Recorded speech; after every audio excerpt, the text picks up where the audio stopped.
And absolute and total madness it is. Hello, Sean. Hello, Sloan. How are you? I'm doing great. I'm doing great. Margot is taking her sweet time getting back here from out of town. So I'm happy to have you, Sean, from Log Cabin Republicans in North Carolina. Yes, I'm happy to be here, and thank you so much for having me. So you are and yes, wearing. Margot is healing and getting back to us soon. She's getting back to us soon. And the funny thing is, on the night that you wear Carhartt and you're extremely proud of your hunting gear, I wore Chanel. So I was trying to up my game. And in a way, you're trying to up yours too. Exactly. And we both look amazing. But the thing is, we do. We could literally have paper bags on. We rock that, man. We do. Absolutely. We speak for our views. That's enough. That's enough. You ever notice that conservatives are super good looking?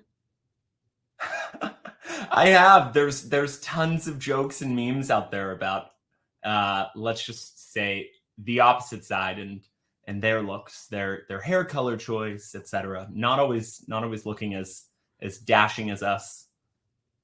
Well, for not all, but some Democrats hate it ages you. That is very true. Very true. Yeah, it ages you, and that's the thing. We like to stay young. So, gee, the last time we had our show, last time we talked was Thursday. I don't know what has happened since Thursday. I mean, right? It's very strange. Just seems like everything's boring, business as usual. I'll tell you what happened to me right quick. I went out of town for a bar mitzvah to a place called West Palm Beach. And I stayed about a mile and a half from the Trump International Golf Course. And this was an hour after, this is about 3:35 when I came into some traffic, just pulling to the main thoroughfare. I think it's, I forgot the name of the major road there, just pulling onto that. And we were stuck in traffic for 2 hours until police searched our car. And of course, that happened because of a Democrat, a crazed lunatic Democrat, was sitting there on the fifth hole, which, Sean, I don't understand this. This is a golf course, you guys, that's open to the major thoroughfare there. Was apparently sitting there for 12 hours waiting to take his shot and try to take the president out. Well, for one, when you opened, you were talking about how, nothing has happened. And I would just say, I mean, this is politics nowadays. It's like, it's nonstop breaking news cycle. And I think it's going to get even more aggressive as we get closer to the election. If you remember last time, the first assassination attempt, they flooded the news cycle for weeks afterwards. I mean, every day it was nonstop, boom, boom, boom. And I think that was intentional. I think it was to get us to refocus our attention. And so I imagine that they're going to do the same thing here, although I don't know how much news they can break. And then in terms of the golf course and the second assassination attempt, I mean, I'm kind of at a loss for words. I'm shocked that he was able to sit there for 12 hours. That is the most shocking part to me, I think. Private corporations have technology that could pick that up. And we're able to pick up after the fact that his cell phone data showed that he was there for 12 hours. So I think that the Secret Service, as I believe the director said in the press conference, needs to take a more proactive approach versus reactive. And you would just think that they were doing this already. If he was there for 12 hours, I mean, they would have known. They should have swept. You don't have a drone looking over. I mean, by the way, too bad he wasn't wearing a pager. But anyway, I digress. Yeah, I mean, you don't have a, some sort of, I mean, even a drone, even in both instances, I'm no security expert. You aren't either, but wouldn't a drone pick something like that up? You would think that they would be able to pick something like that up. Although I'm shocked too that the perimeter wasn't surveilled like 24/7. You'd think that they would have cameras on surveillance watching the perimeter. Well, I mean, there's a lot that we don't know. And of course, there's always conspiracy theories when we don't know and we don't get information.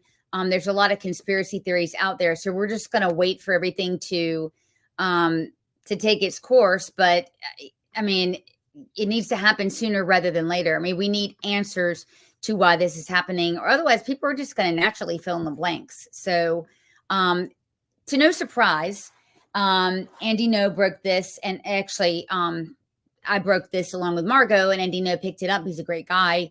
He reports on this extremism all the time. That the shooter, I don't like to say his name, the last time he voted, Sean, it was in North Carolina during the Democrat primary. So he's a registered unaffiliated voter. Pulled a Democrat ballot in the primary. So we know he votes.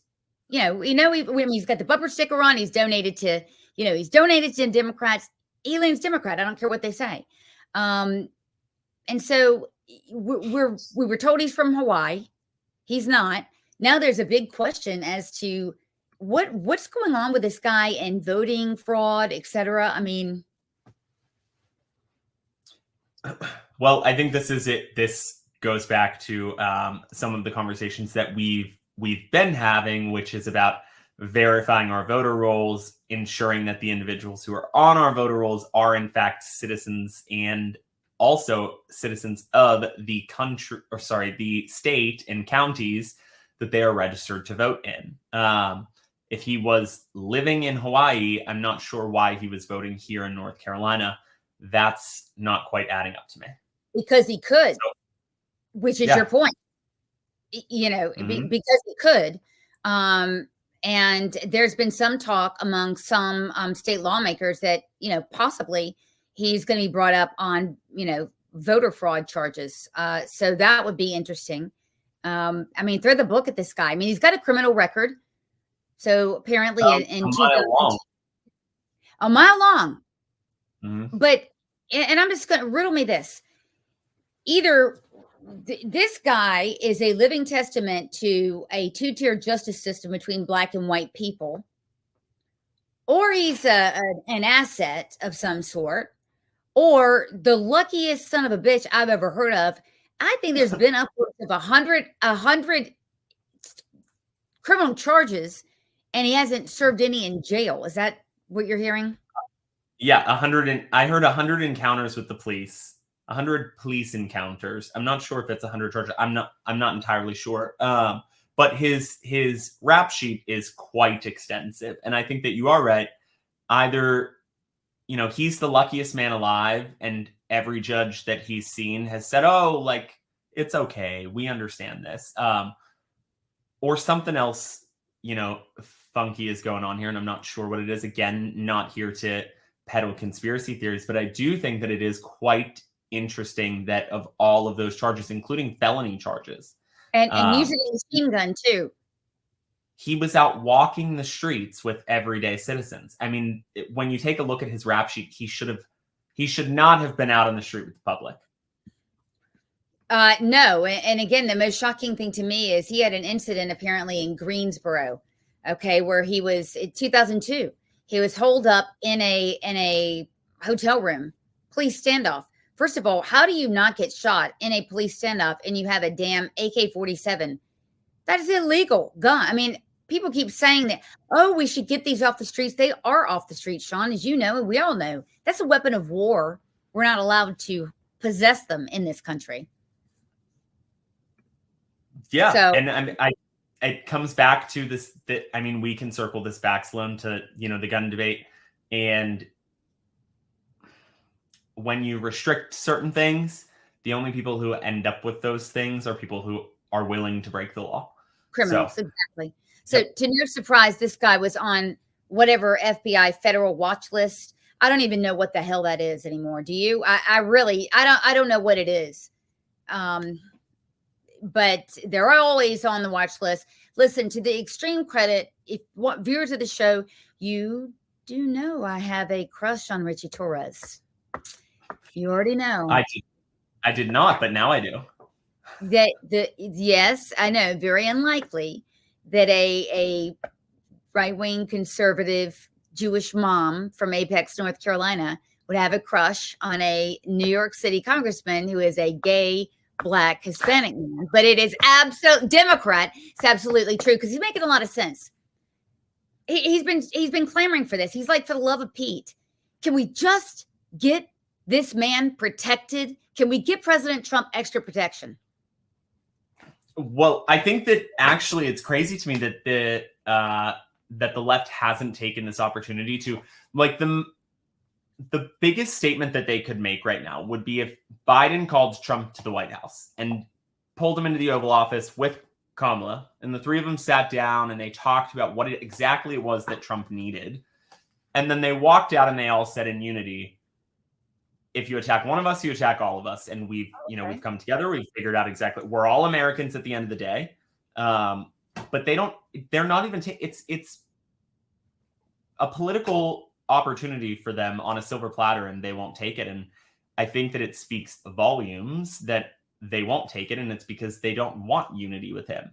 And to do that would, quite frankly, hurt their message that he is this dictator version of Hitler, 21st century version of Hitler. So that they can't take it, but it's a political opportunity on a silver platter for them they're all about unity, but they do nothing to unite. It's very interesting that you brought the Hitler up because I want you to watch what Jake Tapper, this is kind of a montage of what he's been saying. Now I'm using Jake Tapper because he's sort of like a stand-in. He's, a mainstream, positions himself as a mainstream guy within the CNN orb, right? But listen to what he's been saying over the years. The dehumanizing rhetoric of Adolf Hitler is once again alive and well on a national political stage. This time, of course, in the United States. Donald Trump, a couple times over the weekend, referred to immigrants from South America, Africa, and Asia. He did not mention Europe. South America, Africa, and Asia as, quote, poisoning the blood of our country, which it's not hyperbole. That does very directly echo Adolf Hitler's language before World War II. To open up a copy of Hitler's Mein Kampf, you would find the Nazi leader describing the mixing of non-Germans with Germans as... Let me tell you something. Jake Tapper's Jewish. He had his bar mitzvah. He went to Hebrew school. He knows his history. Nobody is Hitler but Hitler, and he is unique in the archives of villains to retail this idea that there's another figure in history that is Hitler, and have these ideas retailed in the mainstream.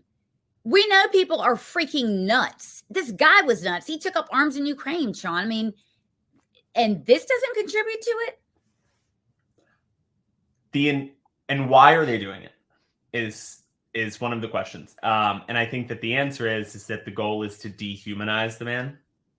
If you dehumanize Trump, you can attack him as much as you want.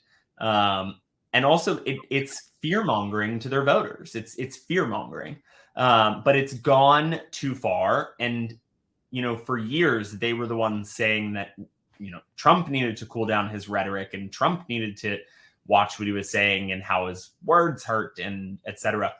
Meanwhile, they've been calling the man Hitler for the past 8 years. It's finally catching up to them, and they're not realizing that they themselves have lit a fire under the butts of their voters, and their voters are acting out on it. And that's not even the worst of some of the rhetoric that we've heard. We've heard, oh shoot, I'm blanking right now, but she stood out in California. She's a California representative, and said, if you see them at a department store, at a gas, Max, yes, and Max, she's get up in their faces and you tell them that they're not welcome. And I mean, it's gotten Pelosi stood at the podium at the House and said, I don't know why there's not riots in the streets. So this is inflammatory rhetoric that they have been spewing for the past 8 years. And their vote. I mean, what did you expect your voters to do? You incited violence, and your voters acted on it.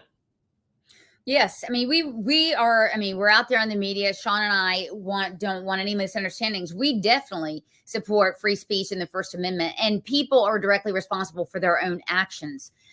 However, they want to again, promulgate this idea that words cause violence. We're just filling in the blank, and they want to say that we're the ones that are doing it. I just put out there, and I'm just telling you, I take high dudgeon, especially to a Jewish person saying that anyone is Hitler, but Hitler, because in my mind, it whitewashes the misdeeds of Hitler in our community. And I just think that these old saws that I'm an anti-Semite, they of course call me an anti-Semite. They probably call you a gay basher because you're supporting Trump. That's another thing. By association, we're traitors to our people, and on and on. Yeah. So one, you're totally right. And that's a point that I think needs to be underscored is by saying that, Trump is Hitler, you're downplaying everything that Hitler actually did by trying to compare Trump to him and say that Trump is Hitler. So I think that's one of a very important point that can't be understated. And then you're right. Like I get constantly, actually, it was just happened to me this week between, when we met last weekend and this week, I had someone comment on a video on TikTok and was like, you're a shame to your community.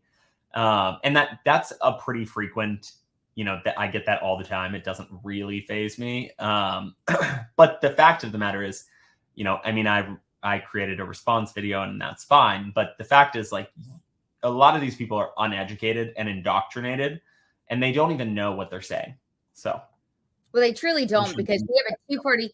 Yeah, I mean, we have a two-party system in this country, and I want to underscore this too. And I've said it before, that if this country ever become, and I say this because of the rampant anti-Semitism that's primarily on the Democrat side, if this country ever has one party unwelcoming to either, gays, Christians, Jews, or whatever, I mean, just wholesale unwelcoming, that's the beginning of the end for us. There has to be a role, right, for all of us in these things. And it's not easy. I mean, there's, we're not living here on this planet, in this country alone. And so think about what people are saying is that now people don't try that with me anymore because I've argued them into a hole where they never can come out. But I help Democrat Jews who are fighting within the party to make sure there's no anti-Semitism, because we're in a bad place here. If, for instance, just for an example, at the DNC, if people storm in a meeting where Jews are meeting, looking for them and harassing them, which actually happened, if you have to get security to have a meeting of minorities within the DNC, within any party, nuts. Yeah. Yep, that you're right though, that there needs to be a place for us on both sides. Yeah. And so to attack the other side, to attack someone who is in the same minority as you on the other side of a political party, I think is counterproductive. But effectively what you're saying is, like, you want the other political party you don't want representation on the other side. And I think that's naive. And I think that you're right. That is the beginning of the end. Whenever we have one political party that shuns half the country based on race, gender, or skin color. Because it will seep into the other part, and then we're screwed. That's the problem, is you can't put all your faith and think that it won't, because it will. And I've made that mistake before. And I've said my fair share of, Jews that are voting Democrat are homicidal and about suicidal. And I apologize for that. I regret saying that, but nobody should say that. So getting back to the Trump thing, this is interesting, very interesting. Here's what DeSantis said today. Want to get your take on it. Federal agencies that are seeking to prosecute Donald Trump leading this investigation, especially when the most serious, straightforward offense constitutes a violation of state law, but not federal law. In addition to holding the suspect accountable, the public deserves to know the truth about how this assassination came to be. In my judgment, it's not in the best. Okay. He also said this, which puts a little bit more meat on the bone, Sean, here. Federal government does not have jurisdiction to bring an attempted murder charge. If you look at the federal statute, it applies to current federal officials. Well, okay, so I'm explaining to you why that's happening. If you let me finish. So they don't have jurisdiction over a case that's not a federal official or is a apparent winner of a presidential election or the murder charge. Okay. Reasons. One. And so what he's saying there is that, you know, on a federal gun violation, and I never really thought of this, the feds will take it. And given that they're after Trump constantly, and it's Merrick Garland, are we going to trust them to do that? Well, I thought that what was interesting. So is this the same county that's prosecuting or that was prosecuting the case, like the case against Trump, I think was it like the documents in Mar-a-Lago? That would have been in federal court, but is this in the same county? The feds. He happens, yeah. I mean, he happens to live in the county, but it wasn't a county thing. Right, it would have been federal. But I'm curious, like, because this, right, the feds are charging him for this gun charge, right? Mm-hmm. So is this happening in the same court? No. No. I mean, the federal. So what DeSantis is saying is, look, the feds have, the FBI wants to take this case. Mm-hmm. We're not going to really let them. Or if they want to, they can. But we're going to bring state charges. And state charges mean we can charge them for attempted murder. The feds are not going to do that. And oh, by the way, the feds, just the collective, the feds are going after Trump for these, to your point, baseless bullshit charges. Yeah. Do we expect that we're going to get a full investigation? Yeah, I can see the conflict of interest there. And I do think that it's interesting that based on the jurisdiction that the feds can charge him for the gun crimes, but can't charge him for attempted murder. I was going to bring up an additional conflict of interest if this was happening in this literally in the same court, but regardless, it doesn't really matter. The feds are chasing after Trump. And so are you really going to prosecute an individual to the fullest extent and release all of the information that you can if it makes the person who you're going after look like a victim? Right. I love it. I mean, this is a primetime play. I'm a big fan. And just like you and I were saying, perhaps in the course of this, we can get down to the bottom of why this guy is walking around with all of these charges and no one did anything. Maybe why in the hell was he in the Ukraine going back and forth and in the media? I mean, he's hiding in plain sight. And so different, right? And such a stark contrast from the first attempted assassin, who we really didn't see anything online about. This gentleman was all over social media and all over. He had, was in propaganda videos from Ukraine and wrote a book, meeting with members of Congress, which is very concerning. I mean, it's concerning that he was able to do what he did, in terms of the assassination attempt, but also quite concerning that he was able to meet with members of Congress, apparently, allegedly, in the Capitol or at the Capitol. Like it's almost as if we have no level. It's embarrassing on some level that we need to find out what's going on. No security, apparently, protecting our president or ex-president, whatever you want to call him, let alone like current sitting members of Congress. Well, I like it because DeSantis is saying that, look, he lives here. He's a resident here. We're going to protect our residents. And I love it. So, big fan. So let's get to and I wish every governor was like this, but, all right. So let's get to the polls. And I picked one out, Trafalgar, which is pretty good. But the reason I picked it so that you and I can go over it is because it has the exact question that it asked, which is kind of rare in the polling world. And it tells us about the respondents so we can kind of make our conclusions about, where they come from. So let me share the screen with you. Okay, so this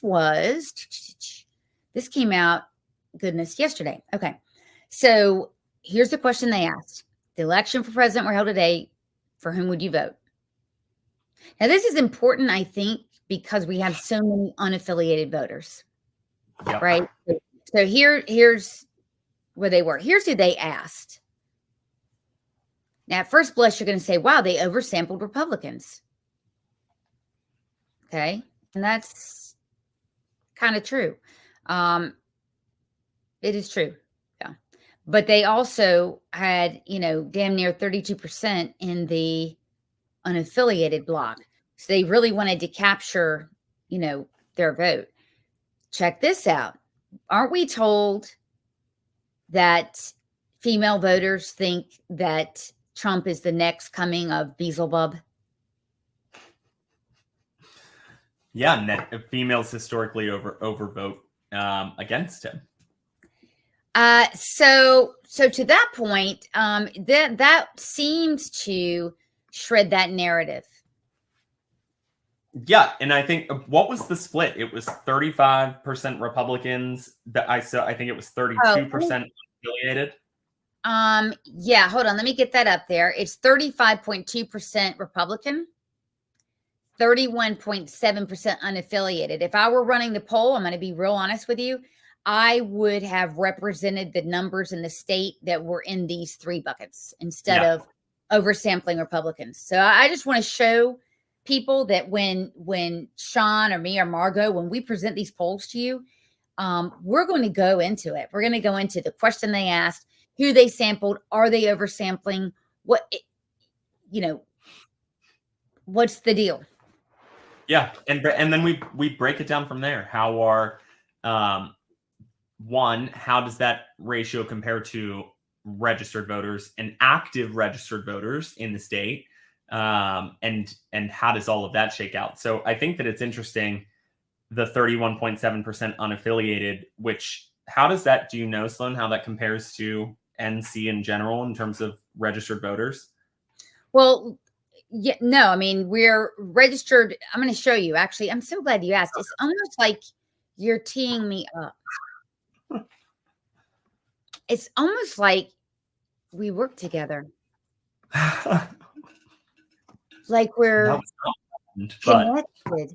Okay, so this is just this week. This is as of yesterday. By the way, this is Andy Jackson from the Locke Foundation. We use his data a lot. Why? Because I'm not good with numbers. Take one look at me. Do I look like I'm good with numbers? No, I'm not. Sean, you are though, so which is good. Okay, so this is trajectory of our voters are up. It's been up for a long time. So this other myth they're trying to promulgate again with the joy, people are out of their skin to vote for Kamala may not hold water. But look, check out how many unaffiliated voters register. And I'll give you a reason, I think. Now, what you're asking is this: how does that break down, right? Where are we?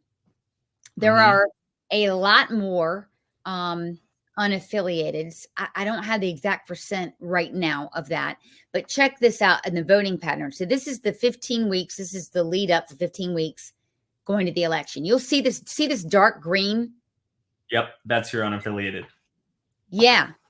So that's the amount, 47,435 unaffiliated have registered to vote in the last 15 weeks. Now, sadly, only 18,926 Republican. But, oh, gosh, golly darn, am I going to lose sleep about this, Sean? Like 9,200 are Democrats. Yeah. I mean, I'm not sure if this is like, I'm not sure. I haven't looked at very many states, but I mean, this feels very high. It feels like I've looked at NC before, and I do know that we have a very high percent of unaffiliated voters. I'm pretty sure it's like half, if I'm not mistaken, but I could be wrong. It's been a while since I've looked. That feels like a very high percentage of voters to be listed as unaffiliated. You typically, I feel like it's like a 35 or 40%, 35 or 40%, and then you have the balance in between, 20 to 30% of individuals in the states that are, I mean, that's how it is. If I'm not mistaken, up in Pennsylvania, you have this split, a side of Republican, a side of Democrat, and the unaffiliated voters exist kind of in the middle. It's typically not that high. I mean, if we have 50% unaffiliated voters, it's so interesting. But we do historically in North Carolina have this weird conundrum where, like, you will have individuals who will vote Republican down ballot, but then Democrat for governor. And I've not quite cracked that yet. So it's an interesting voter, something I'd love to dig into a little bit more. But it is interesting to see. And I will say, do you want to know the same thing is happening right now up in Pennsylvania?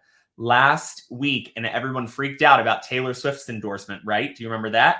Yes. She's going to register so many voters. In Pennsylvania last week, Democrats registered 9,000 voters, and Republicans registered almost 15,000 voters. So it seems that her weight doesn't seem to carry as much as it used to, but we are out registering voters left and right. And it looks like we've doubled the Republican registration to Democrat registration, at least here in North Carolina. So I'm going to put this up from Carolina Demography. This is as of the end of last year, 2023. So when we look at the unaffiliated voters, let's look at the 35 to 45-year-old or 35 to 54-year-old. So the unaffiliateds are 33% of that. And they outrank the others. So they're 33%. All voters are 30%. They're 33% of the vote. That's wow. Excuse me. So when it comes to people that are 55 to 74, they're a little less, right? They're 25% of the total voters out there, the registered. But the youth, 18 to 34, are at 35% of the registered voters in that demographic. But the good news is that demographic, they don't vote very often. The 18 to, what was it, 18 to 34? Yeah, sadly. Yeah. They don't. Yeah, and I think that a lot, we talked about this a little bit last week. Many of them are the, what do you call it, low propensity voter. Yeah, they are. So it'll be interesting to see this election cycle, what percentage of them come out. Yeah, for sure. I mean, I know that there's been a big push on college campuses with the Democrats, and I'm going to be really pissed if we're not doing the same. But how about we, next week, we fill you guys in on that, on what our voter registrations, our GOTV efforts are there, because they've got to be there. But I can tell you one thing, and this is what you already know. I think we talked about it a little last week, is that one thing that is really, really driving voters happens to be crime. And specifically, it happens to be crimes committed by illegals. And now I have a lot of smartasses say to me, well, you're just picking out illegal. You're just picking on them. Here's the difference. Yes, crime by American citizens is high, and it should not be that way on full record, right? And also, yes, I'm married to a legal immigrant. So I know full well that legal immigrants don't commit crimes. I get it. These crimes, Sean, if not for the particular offenders, I'm going to show a lot of them, if not for them being in this country illegally, these crimes wouldn't have happened and our people would be safe. So that's not what we're saying. So you guys out there, you're going to try to say it. Nice try. We're ready, Sean. We're ready. Yep.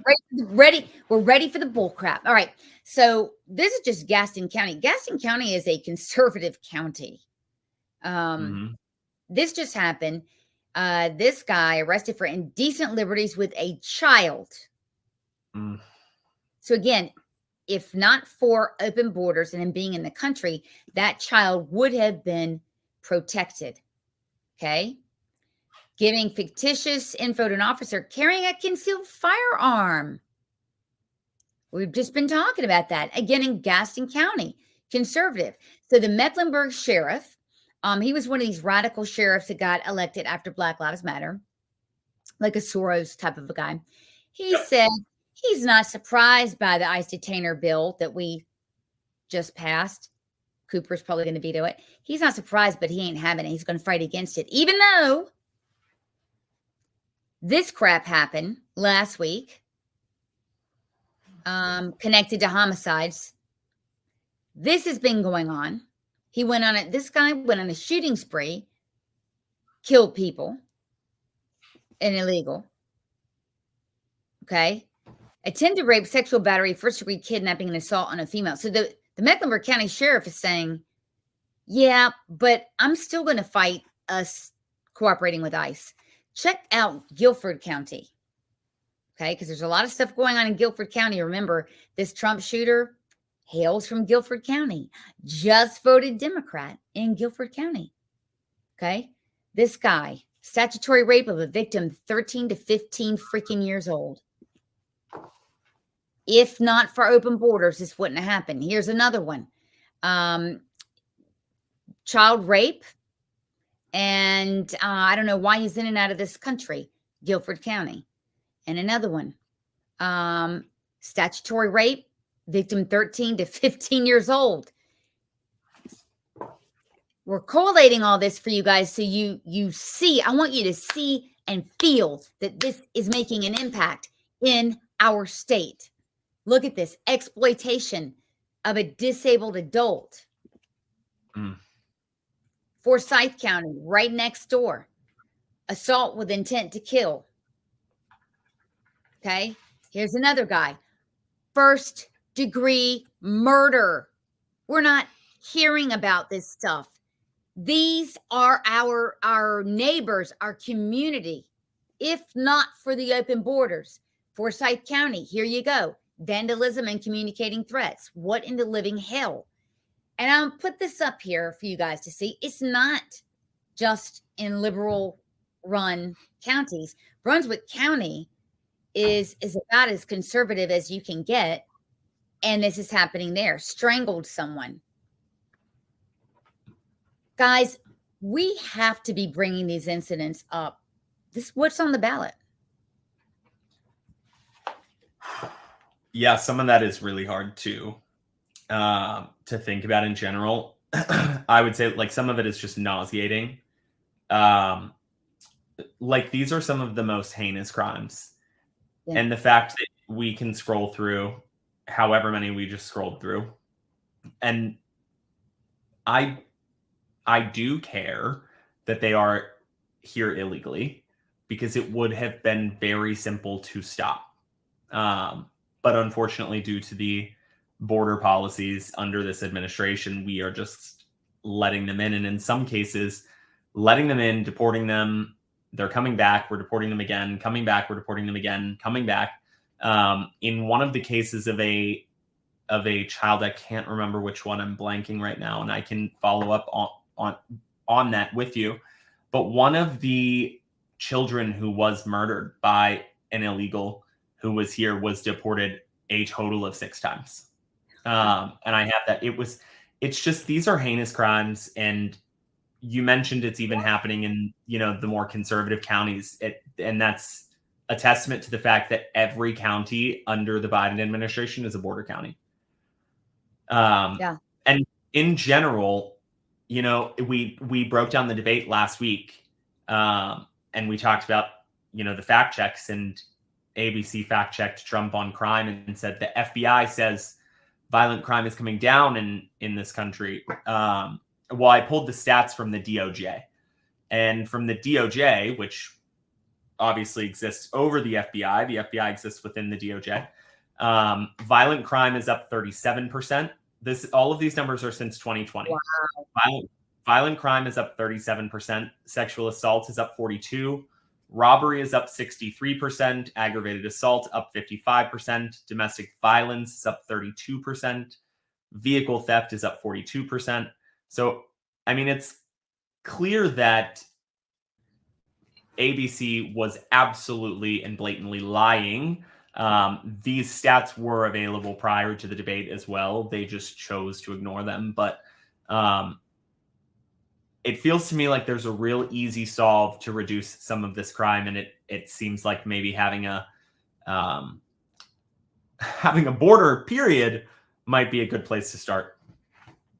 Yeah, 100%. And then we need to get back to the broken windows policing that Giuliani did that cleaned up New York like that. And that needs to happen in every community. And so, you know, you have to realize when you're voting, and I'm hazard to say this, but, you know, every Republican I've looked at is really making this the centerpiece of their campaign, and they're doing it with good reason. So now we're moving to one issue that's important to voters. Here's another one, and it is crime in school. So I broke the story this morning about a teacher in Granville County. It's on the outskirts of Wake County here in North Carolina. What you're going to see is a little unclear, but it is a teacher, a middle school teacher, being held down while two others beat the teacher unconscious. I acquired this video from law enforcement and from a school board member who was working with law enforcement on this video. That's how I verified the video. Just take a look.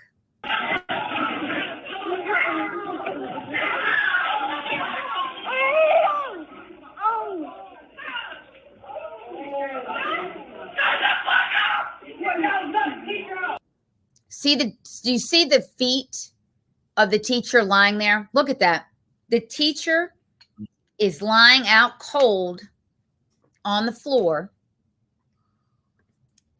And the left says that teachers are leaving because they're not paid enough. Well,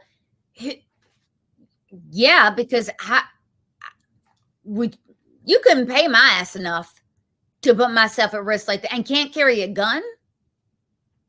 Think about it. I mean, you're a middle school teacher. This isn't like a senior high school thing. This is middle school. That's mind-blowing, the fact that this is a middle school. You're right. Teachers currently aren't being paid enough, even without the crime. And that's only as a result of the Biden administration's inflation crisis. Correct. But no, they're leaving because they're being attacked by students and they're having to deal with way more than what they should have. The first thing that came to my mind was, I went back to high school. I didn't even realize that these were middle school kids when I first saw this clip. But do you want to know why this didn't happen when I was a kid? And probably when you were a kid as well. Was because we were. Oh, did you have paddling when you were in school? No, I did. No, the school did not.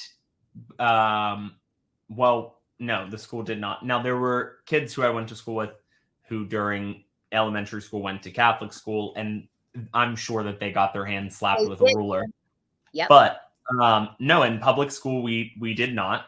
But it didn't really matter because we were taught, at least the majority of us, to respect our parents, our teachers, our elders. And I would have never in my wildest dreams thought about disrespecting a teacher verbally, let alone laying my hands on a teacher. Because I would have known that the moment that I got home.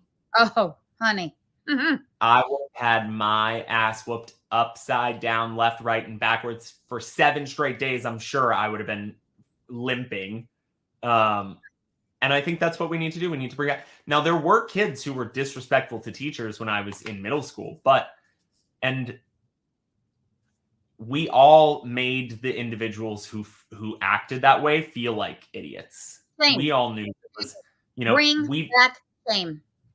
Yeah, we shamed them. And so I think that what we need to bring back is shaming individuals who disrespect. These are the teachers who, and I just can't imagine disrespecting a teacher this way. But I think we need to bring back shaming from the students and the good old fashioned butt whoopings that the parents used to give. Yes, it's time to beat some ass. I got to tell you, my kids are, my son is 16 now. I just turned 16. He's 6'4". So I'm 5'3". The odds aren't great. And I have a daughter as well. But I mean, when they were little, I only had to do it maybe once or twice in a spectacular way. I remember pulling off on the side of the road, doing it like once or twice. We don't have that. So it's not like, so parents, if you're new parents, take it from me. You only have to do it once or twice just to make an impact. And learn this too. This works good. That kid has a problem in Target, shoulder. Oh, honey, are you okay? Get that nerve, drop into the floor. Oh, dear, are you okay? Oh, man. Give him a death grip. But you have parents today who are like, they're like, what do I do? Take away their phone? Yes. I can't take away their phone. Yeah, you do. You pay for it. You pay for, but parent, I don't know. By the way, I'm telling you, this is water. This is not hooch. This is Skittles water in an IKEA bottle. So just telling you. I love those IKEA bottles. I use them for my milk and my orange juice when I bring it home from I don't want to keep it in plastic. So exactly. But we're going to have clowns. We're going to have trolls saying, oh, Sloaney was hitting the liquor. It's not true. It's not true. I wouldn't blame you if you were. These are some intense topics. I don't. The weird thing is it in this job, it's good if you can accommodate a glass of wine or two. I can't drink it. Yeah, really. Need it the most. Good Can't for you. Good for you. you. Well, is it? Okay, so we're going to go into price controls because I want you, because you are so good at explaining what this is all about, because guys, I want you to really lean into this, because this is another thing that we say price controls. But Sean's going to break it down a little bit for us. Let me put this up. Been tried in many times. The former Soviet price controls. Yeah, that's been tried in many times. The former Soviet Union, Venezuela, even in this country in the 70s, it was a disaster. Yeah, every time it's been tried, no matter over hundreds of years, not just over hundreds of years, price controls, you end up with no product, you end up with massive inflation, and you end up with the destruction of a country. How does this impact? So Kamala wants to do price controls. She thinks that prices can cause inflation and not the other way around. Yeah, and this is the most uneducated thing. I mean, I've had this debate with actually a few different people on Spaces on X, etc. We talked about it a little bit actually earlier today. What I can tell you is, like, this is something I am intimately familiar with, because many of the price increases that we saw from 2020 to 2023 were passed through me, at least in the businesses of personal care and over-the-counter healthcare, any of the over-the-counter healthcare needs that you have. So I worked for a Fortune 40 retailer, the second largest brick and mortar retailer in the country, and during the time starting in 2020. And prior to that, I actually worked in the apparel industry. So I had the experience of the Trump tariffs under the apparel industry, and then the price increases that we saw come from manufacturers starting in 2020. And what a lot of people think, but is incorrect, is that the individuals who are implementing or the entity that's implementing these price increases are your Amazon or your Walmart or your Target. And the fact is, the retailer actually it's a balance of power, because the retailer does not want to increase prices. They want to stay competitive. They are trying to compete with Walmart is trying to compete with Amazon and Target, and they are all trying to compete with each other.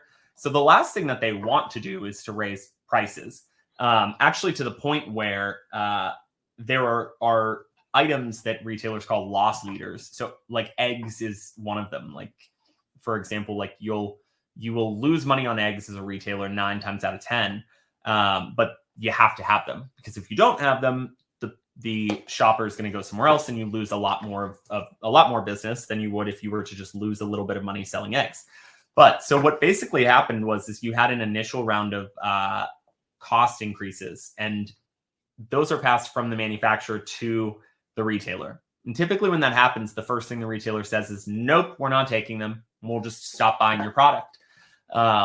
and then they go back and forth, they negotiate back and forth. So like your Walmart and your Target are actually in your best interest trying to negotiate with manufacturers.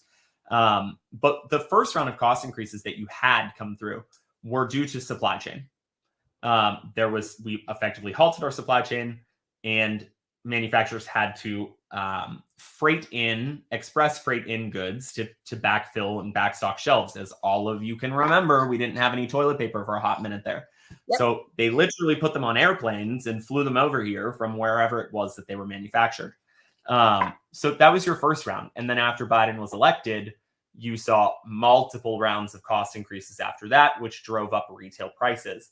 So in terms of how this would work, if you were to, again, last thing I'll say before I go into this, the majority of the goods, I would even go as far as saying probably 90% of the goods that you purchase or that are available to purchase in a brick and mortar retailer today from brands that you know and understand or would recognize are produced by like 5 or 6 companies in the country, in the world. It's like Procter & Gamble, Unilever, Johnson & Johnson, Haleon, SCJ, like for the most part in terms of consumer packaged goods. And the food industry is actually the same way. The most of what you're buying, you'll see, for example, the TV dinner aisle, like 80% of that is owned by 2 companies. So you're already at a disadvantage because these individuals like effectively run everything that you buy today. But what would happen if you instilled price fixing, or you tried to come in like in what she's proposing, is that when you expand an operation, there's actually a sweet spot in the middle. So you think of a small business, and then you think of, for example, I'm going to make it up, your Tylenol. That's a bad example. Let's use food. So you have your Tyson chicken nuggets, and you have a small business that is selling chicken nuggets maybe at your local farmer's market, and then you have your Tyson chicken nuggets, which are your major operation. Between those is actually the most profitable space, and that's right in the middle. So you move from a small business into a mid-tier business in between your Tyson. That's actually your most profitable space. Once you move further into this mass operation, like what Tyson is doing, you have to have 4 or 5 different, you have to be sourcing chicken from 4 or 5 different farms. You have to have packaging transported all over the country. You have to have all of this logistics. It becomes actually very expensive. And so the first thing that they're going to do is actually just cut back production. They're going to say, we're going to get rid of 2 of our factories, and we'll just do it with 3. And we'll produce what we can with 3. We'll drop 2 of our factories. That will save us X millions of dollars. And we'll just produce what we can with these 3 factories, and that's it. And so the first thing that will happen is you're going to start to see bare shelves, because people lose their jobs. So the job loss is going to be catastrophic. Yep. And the job loss, yes. And then, I mean, I would even argue more than that is going to be the fact that this is your food supply. This is your medicine supply. The factory that makes all of your Tums and your a lot of your gastrointestinal and your all types of different over-the-counter medications is actually right here in Mooresville, right in my backyard. And they are the only factory in the country that can produce the only factory in the world that can produce some of this. And they've gotten major tax abatements and for whatever reason still can't produce at mass scale, which is why we had some of the shortages that we had in 2021 and 2022. But regardless of that, the first thing that they're going to do is they're going to shut down the excessive operations that are costing them lots of money. But so yes, job loss, but then you're not going to have food to eat. Correct. You're not going to have medicine. Rationing. Yep. You're going to start, and what it's going to do is it's going to cause this intense panic where people are going to start to buy, and then you're going to have to implement rationing. Remember what happened in 2020? You could only buy one thing of toilet paper, one thing of paper towels. That would come back again. So I mean, yeah, you're talking a lot about what used to happen in the Soviet Union, because no choice,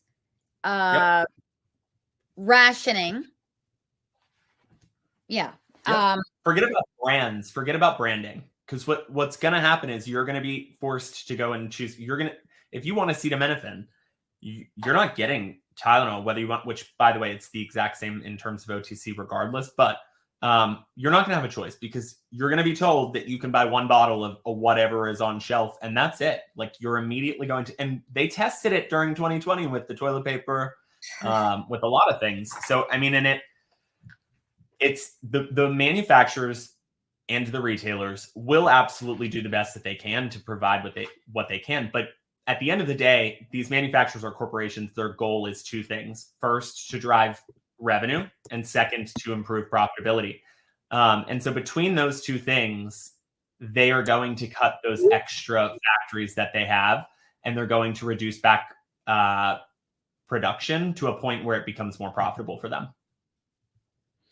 I mean, this is just insanity. I mean, you've just given us a detailed explanation of that. So it's going to lead to job loss, obviously price increase and rationing, and then things, and then the choice, people just be priced out. So it's catastrophic. And when you're talking about, and she specifically said, food and healthcare and housing, when you're going to have the government take over the market for each of those, you're going to get rationing, and it's going to be, it's communism. And people need to understand that. You just explain why. So, yeah. And we already have protections in place, by the way. There's the Robertson, I might be blanking. I will get back to you on that. Robertson Patson. For price fixing, yeah. Yeah, where retailers can't communicate with other retailers or manufacturers on retail. Yeah. You can't talk about. Yep, like as a buyer, I can't go and talk to another retailer about what they're going to charge for a good, for any item in their store. It's illegal, and it's enforced very effectively. So I would just say, like, we already have these. No one is price fixing anything today. It doesn't happen. No one is price fixing. The cost increases that you're seeing are literally just due to increased costs. Mostly higher fuel. Number one, it's higher fuel to transport things, and more regulations on farming. And so all that is to say is that Kamala Harris, her policies, we've been here before. They are probably to the left of Bernie Sanders. I don't think he would ever have said something like that. So we're on a new territory in so many ways. Now she will go and say that she didn't do this, but we knew damn well she did. We heard her do that. So this is what price fixing is. This is how it affects us. Speaking of what we heard and what people heard, someone must have heard us talking last week, because we were saying that it's so stupid for Queers for Palestine. It's such a stupid concept. I can't believe it. So someone has put up $1 million. This is the New Tolerance campaign. This is an initiative by a former leader of the National Log Cabin Republicans. And this is an offer to throw a kick-ass party in Gaza. Okay. Well, I mean, $1 million, in Gaza can get you one hell of a show. So you had just said that you were willing to pay people's way to go there on a one-way ticket. Of course, they ain't coming back, right? This is Georgia Log Cabin. When are they going to hold a pride parade? And then out this comes. I think it's brilliant. So we've been heard. Yeah, and I mean, Outspoken, who, if you don't follow Outspoken, I would encourage you to. It's the, what do I call it, the media and the news wing of Log Cabin, that was launched based on feedback, actually, from Rick Grinnell and Donald Trump, who pushed the launch of this, to actually speak even internationally around gay rights in foreign countries as well. So but they shared that out, and it's so perplexing to me. I love this story. I love this story because you have people on the left who want to talk about that we're making this up. And we were talking about this just last week, that we're making this up, and that you can be gay in Palestine and not be thrown off a roof of a building. Well, okay, here's your $1 million. Go do it. Yeah. Oh, yeah. I can't wait to see what they come up with. It'll be the world's shortest party, and I mean, I can't wait to see that. I don't think it will ever happen. So, speaking of what's going on in the Middle East right now, Hezbollah, they're the Lebanese terror group. They're actually Iranian. They're Iranian. Okay. And they came up with a bright idea some time ago. And it makes sense, right? Because if you've got a cell phone, you're a terrorist, you're a bad guy. I think they're going to be able to track you, right? Well, look at what happened. Let me get this up here. We're going to see what happened when pagers were used. So I guess a message came in this morning to Hezbollah fighters all over Lebanon, maybe up some in Gaza as well. They got a page today that said, Mossad's calling, and watch what happened.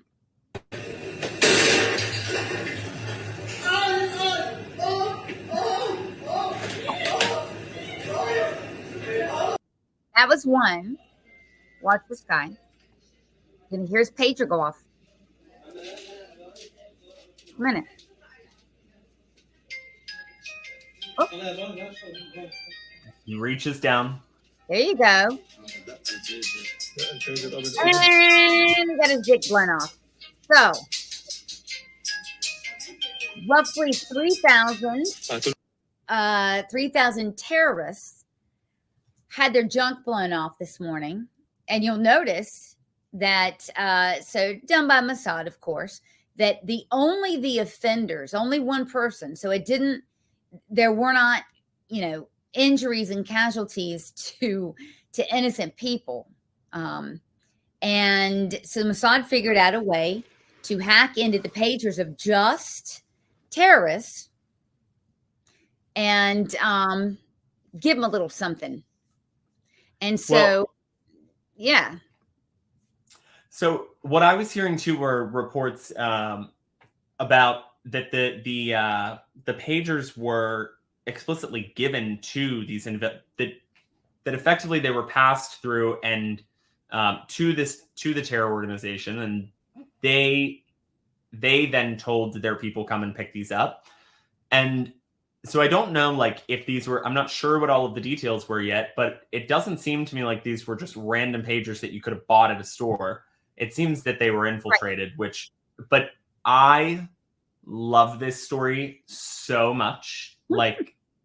I love this story so much. And the reason why I love it is because you keep hearing, we've heard how many times, Sloan, about all of the innocent people who have been harmed by X, Y, or Z, which I'm not for innocent people being harmed in the way, but this is the solution. And this was genius to me. And what do you do whenever now listen, I'm a young buck, okay? We didn't have pagers in my day, but I imagine that this was somewhat like a phone in your pocket.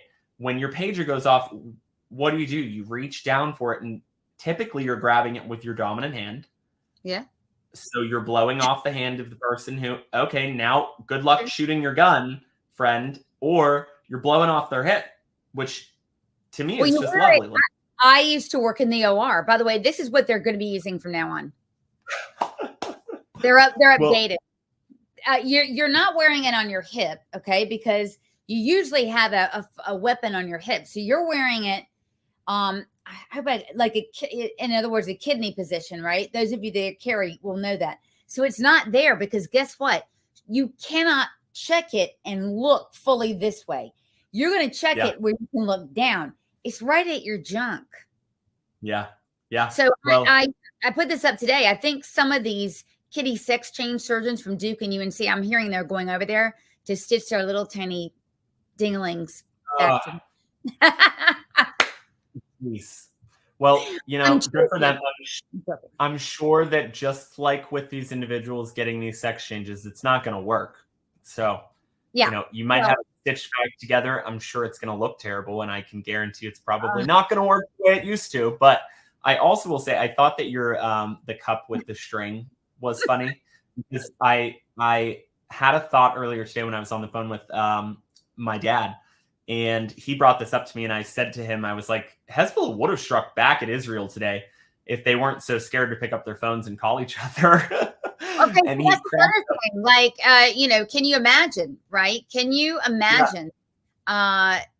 First of all, it disrupted their terror network. So they probably got a lot of intel. Mossad probably got a lot of intel, number one. Number two, they're scared shitless to communicate at all. Number three, it completely obliterates their network. And a lot of people will say this, John, because we've covered this over the years. Wow, they're only going to just grow back and grow back stronger. No. Because you take out, you know, their functions, the training, because people from, you know, terrorists from all up and down the chain have probably been disrupted. So you're really disrupting the network. And I love when they went into Iran also. I mean, look, that Mossad is saying this, and look, we needed this. The Jewish people needed this big time. Mossad needed this shot in the arm because of the incredible intelligence failure on October 7th. But they went into Iran. We can get you there. Went into Syria. We can get one of your leaders there. We can get you anywhere. And they can.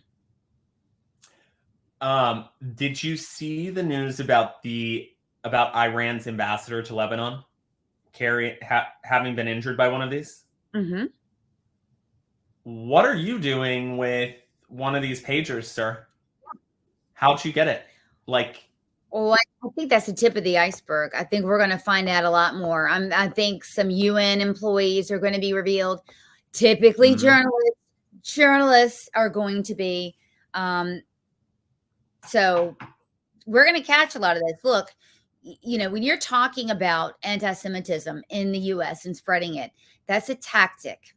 The goal is to bring down the United States from within. Yep. I had a whole conversation about this earlier today with an individual who's way more articulate than me. But he touched on this. Like, it is not that the Jewish people are attacked first in anti-Semitism, but after that, it's every minority group after that. So it's just that, you know, you can't argue with these people. It's so full of hatred.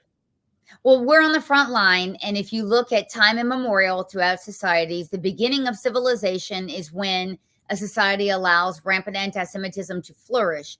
But make no mistake, the Jewish people have lasted in every civilization. In fact, that's what is the miracle of the nation of Israel. When you read the Bible, you know, the nation of Israel, the covenant with God. And these people don't want America to be this idea that is shining and successful. They don't want God's word to be true either. So you can take it from either a biblical perspective or a geopolitical perspective. But I mean, that's the game we're playing here. Yeah, Jews are on the front line. We have to be strong. We have to fight back. We have to educate people. There's no way in hell you're going to see this Jew cower, period. We know who our friends are. We know how we have a lot of friends, ironically and not surprisingly, people that have really been oppressed. Okay, really been oppressed before. We know what it's like. We bind together. Others bind together, support us. So they've calculated wrong. None of us are going to lay down. We're going to get through this all together. And they're not going to destroy the United States of America. No. And you're right. You do have lots of allies. And I think you said friends. But lots of allies. And what I would say is you're definitely not coming for my country. I don't care what group you come for first. I'm all for freedom of religion. But if your religion says that you want to kill me and my friends, then we are going to have a problem. So that's correct. Good luck. Yeah, we will not be conquered. They are trying to divide us, and they've made a lot of, you know, they've had a lot of success at that, but it does depend, guys. We're going to close this out because this is how important it is to Sean and I. It depends on people like, you know, you, me, from whatever community you're in, to say, look, you come from me, you come from my community, you're really coming from my country, and together we're going to stand. We can't have any more of this stuff of identity politics where we're hating each other, because it's not innate within us to hate. This is being promulgated by the progressive left. Yeah, and it's a campaign to separate us, and it's infiltration from within. Yes, nothing short of that. So, very well said. Well, we're going to leave you with that tonight. I'm so glad to have you again. This is great. I'm going to be in DC. I'm going to be in DC on Thursday at the IAC. So I'll be coming to you from there. Trump will be speaking at the Israel American Coalition. This is going to be his first speech since the assassination attempt. So I'm very eager to hear him speak. And I'll be coming to you. We'll be coming to you from there. I'll be there. I wish you could come with me, but I'll be here in NC representing. absolutely. With Douglas Murray is going to be there, who I freaking love. Richie Torres is not going to be there, to my knowledge. Well, I'm going to be squeezed by me if I see him. I hope that you enjoy yourself while you're there, and I'm glad that you'll get to be there to see his Trump's first speech after the attempt. It's going to be great. It's going to be great. So thank you all. Have a wonderful night, Sean. See you Thursday. Thank you, Sloan.